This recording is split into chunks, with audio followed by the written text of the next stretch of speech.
ನೋಡ್ರಿ, ನಾವೆಲ್ಲ ಹುಕ್ಕೇರಿ ಕ್ಷೇತ್ರದ ಮಂದಿ 50 ವರ್ಷದಿಂದ ಸಿಂಧಿ ಸೆರೆದಂಧೆ, ದಬ್ಬಾಳಿಕೆ, ಗುಂಡಾಗಿರಿ, ಹಿಂಸೆ ಯಾವುದೂ ಇಲ್ದ ನಾವೆಲ್ಲ ಜೀವನ ಮಾಡತ್ತೇವು. ನಮ್ಮ ಕ್ಷೇತ್ರ ರಾಮರಾಜ್ಯ ಇದ್ದಂಗೆ ಐತಿ.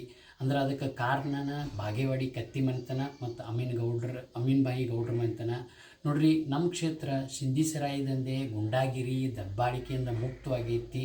ನಮಗೆ ಸಿಕ್ಕಂಥ ಈ ಸುಖ ಜೀವನನ ನಮ್ಮ ಮಕ್ಕಳ ಮೊಮ್ಮಕ್ಕಳಿಗೂ ಸಿಗಬೇಕು ಅಂತಂದ್ರೆ ನಮ್ಮ ಕ್ಷೇತ್ರ ರಾಮರಾಜ್ಯದಂಗೆ ಮುಂದುವರಿಬೇಕಪ್ಪ ಅಂತಂದ್ರೆ ಅದಕ್ಕೆ ಶ್ರೀ ರಮೇಶ್ ಕತ್ತಿಯವರು ಮತ್ತು ಶ್ರೀ ಎ ಬಿ ಪಾಟೀಲ್ರ ಕಾವಲದಾಗ ಮತ್ತು ಅವ್ರ ಹಿಡಿತದಾಗ ಇದ್ರೆ ಮಾತ್ರ ಈ ಕ್ಷೇತ್ರ ರಾಮರಾಜ್ಯದಂಗೆ ಮುಂದುವರಿತೈತಿ. ಅದರ ಸಲುವಾಗಿ ಈಗ ಬಂದಿರುವ ಎಲೆಕ್ಟ್ರಿಕ್ ಸೊಸೈಟಿ ಚುನಾವಣೆ ಆಗಲಿ, ಮುಂದೆ ಬರುವ ಇನ್ನು ಯಾವುದೇ ಚುನಾವಣೆಗಳಲ್ಲಾಗಲಿ ನಾವೆಲ್ಲರೂ ಹುಕ್ಕೇರಿ ಕ್ಷೇತ್ರದ ಪ್ರಜ್ಞಾವಂತ ಮತದಾರರು ನಾವೆಲ್ಲರೂ ಎ ಬಿ ಪಾಟೀಲ್ರು ಮತ್ತು ರಮೇಶ್ ಕತ್ತಿಯವರ ನೇತೃತ್ವದ ಪೆನಲ್ಕನ ವೋಟ್ ಹಾಕಿ ಆ ಪೆನಲ್ನ ಆರಿಸ್ತಾರೂ ಮತ್ತು ನಮ್ಮ ಹುಕ್ಕೇರಿ ಕ್ಷೇತ್ರವನ್ನು ರಾವಣ ರಾಜ್ಯ ಆಗೋದರಿಂದ ತಪ್ಪಿಸಿ ರಾಮರಾಜ್ಯ ಮಾಡೋಣ ಅಂತ ಹೇಳ್ತೀನಿ.